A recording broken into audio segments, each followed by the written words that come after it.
আসসালামু আলাইকুম everyone, I hope সবাই ভালো আছেন আর আমিও অনেক বেশি ভালো আছি। তার কারণ হচ্ছে ফাইনালি আমার 100K সাবস্ক্রাইবার ডান। সো দীর্ঘ 3.5 বছর ইউটিউবের সাথে পথ চলা আর 3.5 বছর পরেই আমার 100K সাবস্ক্রাইবার হয়ে গেছে। আই থিঙ্ক অনেক বেশি সময় লাগছে, বাট আমি যখন থেকে মোটো ব্লগ করি তো তখন থেকে শেখার অনেক কিছু ছিল। আস্তে আস্তে শিখছি, জানছি, বুঝছি, তারপরেই হয়তো মোটো ব্লগ কন্টিনিউ করা হচ্ছে আর আই থিঙ্ক কন্টিনিউ থাকবো মোটো ব্লগের সাথে। আমার বাইকের একটা সার্ভিস করানো প্রয়োজন। আমি লাস্ট যখন উত্তরবঙ্গ থেকে আসছি ট্যুর শেষ করে, বাট তারপরে আর বাইকের কোনো সার্ভিস করাইনি। ইভেন বাইকের অবস্থা কিন্তু খারাপ। বাইকের কি কি জিনিস চেঞ্জ করতে হবে এইটা আমি আপনাদেরকে জানাবো। বাট এর মধ্যে আমার 100K সাবস্ক্রাইবার হয়ে গেছে লকডাউনের মধ্যে। সো তেমন কোনো প্ল্যান ছিল না, প্রোগ্রাম ছিল না, বা গ্রুপ থেকেও কোনো প্ল্যান প্রোগ্রাম করা হয় নাই যেহেতু লকডাউন। সো সবাই লকডাউন মানার চেষ্টা করছি। 100K সাবস্ক্রাইবার হওয়ার আগে আর 100K সাবস্ক্রাইবার হওয়ার পরে আমার কিছু গিফট আসছে, আর গিফটগুলো হচ্ছে এইগুলা। সো ফার্স্ট একটাই আপনাদেরকে শো করি, একটা আনস্টিচ পাঞ্জাবি। সো এইটা যিনি আমাকে গিফট করছেন তাকে অনেক অনেক ধন্যবাদ। এটা বানাইতে হবে, তারপরে পড়তে হবে। যাই হোক, এইটা সাইডে রেখে দিই। আর এরপরে যেই জিনিসটা, ডারুট পিজার থেকে একটা সুন্দর কেক আসছে, উপরে আর অনেক কিছু রয়েছে, এগুলা ভিতরে সেট করতে হবে। আই থিঙ্ক 100K এরকম কিছু আছে আর কি। আর লাস্টে যে বক্সটা, এই বক্সটা আসছে হচ্ছে ইন্দো ইন বিডি থেকে। সো বাইকের কিছু এক্সারসাইজ আসছে, আপনাদেরকে একটা একটা করে শো করব। আর এই গিফটটা আসছে অ্যারাউন্ড 10 থেকে 15 দিন আগে, বাট যেহেতু লকডাউন চলতেছিল সো জিনিসগুলো ইনস্টল করা হয় নাই। অ্যাকচুয়ালি বক্সটা আমি অনেক আগেই আনবক্স করছি, তারপরেও আপনাদেরকে একটু শো করি। আর সত্যি কথা বলতে, ট্যুর থেকে আসার পরে আমার যেই এক্সারসাইজ লাগবে ওই এক্সারসাইজই তারা আমাকে পাঠাইছে। অ্যাকচুয়ালি মানে আমার কাছে অনেক বেশি ভালো লাগছে যে আমি চিন্তা করছি বাইকের ব্রেক প্যাড চেঞ্জ করতে হবে, এয়ার ফিল্টার চেঞ্জ করতে হবে, তো এগুলো চিন্তা করে রাখছি। আর গিফট বক্সের মধ্যে অলরেডি এগুলো চলে আসছে। সো জাস্ট একটু আপনাদেরকে শো করি। এয়ার ফিল্টার, তারপরে হচ্ছে সামনের পেছনের ব্রেক প্যাড, আর টেন প্যাড, আর হ্যান্ডেলের সাইডে এটাকে কি বলে মানে আমার একটু মনে আসতেছে না। সো এই ছিল গিফট বক্সের মধ্যে। আর একটা সুন্দর small gift Indo in BD থেকে। Thank you Indo in BD. So তাদের সম্পর্কে আমি যতটুকু আইডিয়া পাইছি যে তারা ইন্দোনেশিয়ান অরিজিনাল পার্টস, মানে বাইকের অরিজিনাল পার্টস তারা বাংলাদেশে ইম্পোর্ট করে থাকে। সো আপনারা চাইলে তাদের পেজ থেকে ঘুরে আসতে পারেন, লিঙ্ক ডিসক্রিপশন বক্সে। সো এখন এই প্রোডাক্টগুলো নিয়ে আমি বাসা থেকে বের হয়ে যাব আর এইগুলা বাইকে ইনস্টল করব। শুধু এইগুলো ইনস্টল করব এমন কিছু না, আরও অনেক কিছুই হয়তো চেঞ্জ করতে হবে। আর যেহেতু সামনে ঈদ, সো ঈদের আগে বাইকটাকে সুন্দর করে একটু সার্ভিসটা করে নিই। তো এখন বাসা থেকে বের হওয়া যাক আর মোটো ব্লগ করতে করতে বাইক সার্ভিসিং এর শপে চলে যাই। Welcome back everyone. তো যমুনা ফিউচার পার্কে ছোট একটা কাজ ছিল, মাত্রই বের হইলাম যমুনা ফিউচার পার্ক থেকে। আর এখন যাচ্ছি বাইকটা সার্ভিস করাইতে। এখন চলে আসছি বাইক মাল্টি ব্র্যান্ড ওয়ার্কশপে। সো এইখানেই চলে আসলাম আজকে। বাইকের কিছু পার্টস ইনস্টল করব, সব কিন্তু ব্যাগে করে নিয়ে আসছি ভাইয়া। আর 2-3টা জিনিস লাগতে পারে, শিওর না। ফার্স্টে এয়ার ফিল্টার চেঞ্জ হচ্ছে না, ওকে।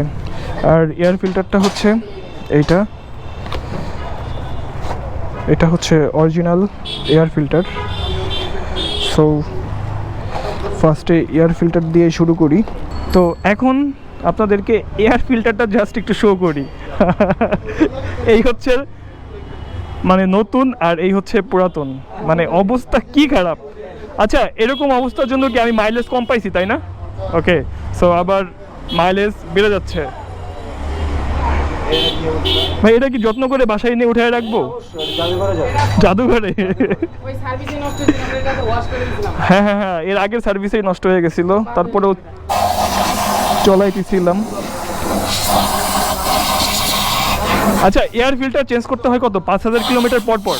ওকে, সো যারা যারা বাইক রাইড করেন বা বাইক সম্পর্কে আইডিয়া আছে তারা আই থিঙ্ক এয়ার ফিল্টারের ব্যাপারে জানেন। তো আপনারা কিন্তু 5000 কিলোমিটার পর পর এয়ার ফিল্টার চেঞ্জ করে ফেলবেন, আর প্রতি 1000 কিলোমিটার পর পর এয়ার ফিল্টার ওয়াশ করবে, তাই তো? ওকে, তো এরপরেই চেঞ্জ করা হচ্ছে চেন স্পকেটটা। সো এটা হচ্ছে জিক্সারের। এক সপ্তাহ ধরে আমার যেটা মনে হচ্ছিল যে আমার বাইকের সামনের স্পকেটটা ক্ষয় হয়েছে, সো এই জন্য এটা মাত্রই খুলতে বলছি। আর খোলার পরে এই অবস্থা, একটা দুইটা দাঁত জাস্ট ঠিক আছে, আর প্রতিটা দাঁতের অবস্থা এই রকম। সো এইটাও চেঞ্জ করতে হচ্ছে।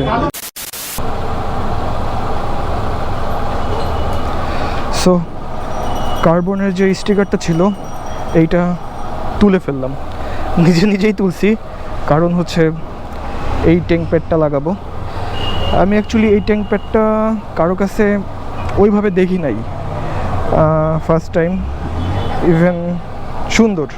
সো এইটা লাগানোর ফলে আই থিঙ্ক লুকসটা অনেকটাই চেঞ্জ হয়ে যাবে। আচ্ছা, এটা ওই সাইডের, আর এইটা হচ্ছে আই থিঙ্ক এই সাইডের। সো আপনারা একটু দেখেন, হোপসো এরকমই থাকবে। আর এইটা লাগানোর পরে আমার মনে হয় মানে আগের যে স্টিকারটা ছিল এইটা অ্যাকচুয়ালি নিজের আইডিয়া থেকে মডিফাই করে এখানে লাগানো হয়েছিল, কারণ এইখানে আমার সেফটি গার্ডের জন্য অনেক দাগ পড়ে যাইতো। সো এটা তুলে ফেলছি, আর এইটা লাগাবো। এটা এখনই লাগানো হয় নাই, কারণ এইটার আঠাটা ফার্স্টে এইটাতে ইনস্টল করতে হবে, দেন বাইকে ইনস্টল করতে হবে। সো এই ব্যাপারগুলো পরে হবে। আর যা যা আমি ইনস্টল করব আপনাদেরকে আজকে একটা একটা করে দেখাবো, ইভেন আপনাদের সাথে কথা চলতে থাকবে। এখন কাজ হচ্ছে ব্রেক প্যাডের। সামনেরটা খোলা হয়েছে আর পেছনেরটাও খোলা হয়েছে, আর পেছনেরটা অলরেডি লাগানো হচ্ছে। সো ব্রেক প্যাড নিয়ে আমি টোটালি হতাশ, যদিও লাস্ট 2-3 দিন আমি ব্রেক ঠিকমতো ধরি নাই। ইঞ্জিন ব্রেকটা বেশি ইউজ করা হয়েছে, তার কারণ কি আমি বুঝতেই পারতেছিলাম যে আমার ব্রেক প্যাড একদমই নাই। সো আমি আপনাদেরকে একটু শো করি। এইটা হচ্ছে আমার পেছনের ব্রেক প্যাড, কিছু আছে লাইক একদম সমান হয়ে গেছে। সো এইটারও সেম অবস্থা, আর এইটা হচ্ছে সামনেরটা, আর এইটারও সেম অবস্থা। আমার গাড়ির সাথে এবার একটু বেইমানি করা হয়েছে, যদিও আমি সময় পাইনি, বা লাস্ট 14 দিনে বাইকটা বের করছি, বাট কোনো ওয়ার্কশপ আমি খোলা পাইনি বা বাইকটা সার্ভিসও করানো হয় নাই। সো টোটালি খারাপ অবস্থা, এরকম কখনো হয় নাই আমার লাইফে। একদম সমান হয়ে গেছে, কিছুই নাই সাথে। সো সামনেরটা উনি নিয়ে নিছেন, মানে পেছনেরটা উনি নিয়ে নিছেন, আর সামনেরটা আমি একটু খুলে ওনাদেরকে হেল্প করি। ওকে, সো এই হচ্ছে সামনের ব্রেক প্যাডটা। সো পেছনেরটা লাগানো হয়ে গেছে। তো পেছনেরটা মোটামুটি ইনস্টল করা শেষ, আর সামনেরটা এখন ইনস্টল করা হবে। ফাইনাল যে কাজটা করা হচ্ছে সেটা হচ্ছে, কি যেন বলছিলেন ভাই নাম? হ্যান্ডেল গুটলি। সো হ্যান্ডেল গুটলিটা লাগানো হচ্ছে। আগে এইটা ব্ল্যাক ছিল, এই যে এখনও ব্ল্যাক আছে, এই পাশেরটা এখনও চেঞ্জ করা হয় নাই। আর এখন গাড়ির সাথে ম্যাচ করে এটা ইয়েলো হয়ে যাচ্ছে। আই থিঙ্ক এখন আরও বেশি সুন্দর লাগবে। তো গাড়ির কাজ মোটামুটি শেষ, এখন ওয়াশে পাঠাবো। আর যেই জিনিসগুলো চেঞ্জ করা হয়েছে সবগুলাই আপনাদেরকে শো করছি, আর এই হচ্ছে অকেজো জিনিসগুলো। বাট এই দুইটা জিনিস আমি নিয়ে যাব, কারণ এটা আমার পরে হয়তো কাজেও লাগতে পারে।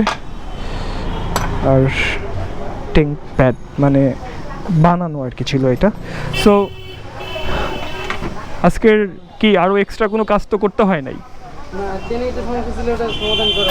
চেনের সমস্যা সমাধান করা হয়েছে, আর চেনটা মানে চেঞ্জ করব হচ্ছে আরও 5000 কিলোমিটার পরে, এটাই তো। ওকে, সো আর সব কিছু তো ওকে আছে। ও হ্যাঁ, এটাও কিন্তু লাস্টে ইনস্টল করা হয়েছে। সো এখন এটা ওয়াশে পাঠাই দিই। A few moments later. তো বাইকের কাজ মোটামুটি শেষ, বাইকটা রাস্তার ওই পাশে। সো এখন এখান থেকে চলে যাব। ঠিক আছে ভাই, দেখা হবে ইনশাল্লাহ। আর এই পিচ্চি বাচ্চা, এই ঠিক আছে আসি, হ্যাঁ এই পান ভাই আসি, হ্যাঁ। বাইক মাল্টি ব্র্যান্ডের দুই ভাই, আর আপনারা যদি বাইক মাল্টি ব্র্যান্ডে আসতে চান, সো আমার এই ভিডিওর নিচে লিঙ্ক পেয়ে যাবেন, চেক করে দেখতে পারেন। ওকে, তাহলে আল্লাহ হাফেজ।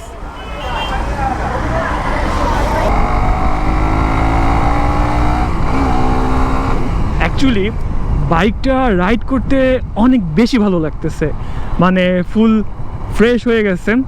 যাই হোক, সামনে ঈদ, আর ঈদের প্রিপারেশন আগে থেকেই নিয়ে নিলাম। আরেকটা ব্যাপার আপনাদেরকে শেয়ার করা হয় নাই, আমার লাস্ট যে উত্তরবঙ্গ ট্যুর ছিল, ওই ট্যুরটার এক সপ্তাহ আগে আমি আমার বাইকের ব্যাটারিটাও চেঞ্জ করে নিচ্ছি। অ্যাকচুয়ালি ব্যাটারির ইস্যুটা থেকেই গেছিলো, এই জন্য ব্যাটারিটা চেঞ্জ করে নিয়েছিলাম। আর ব্যাটারিটা চেঞ্জ করার পরে আমার বাইকটা আর কখনো বন্ধ হয় নাই, আর কোনো সমস্যা হয় নাই, যেই সমস্যাগুলো ব্যাটারির জন্য তো সমস্যা থাকে। এই ভিডিওটা বাইকে কিছু স্পেয়ার পার্টস ইনস্টল করার উপরেই ছিল। নো মোর টুডে, কথা হচ্ছে নেক্সট ব্লগে। আল্লাহ হাফেজ।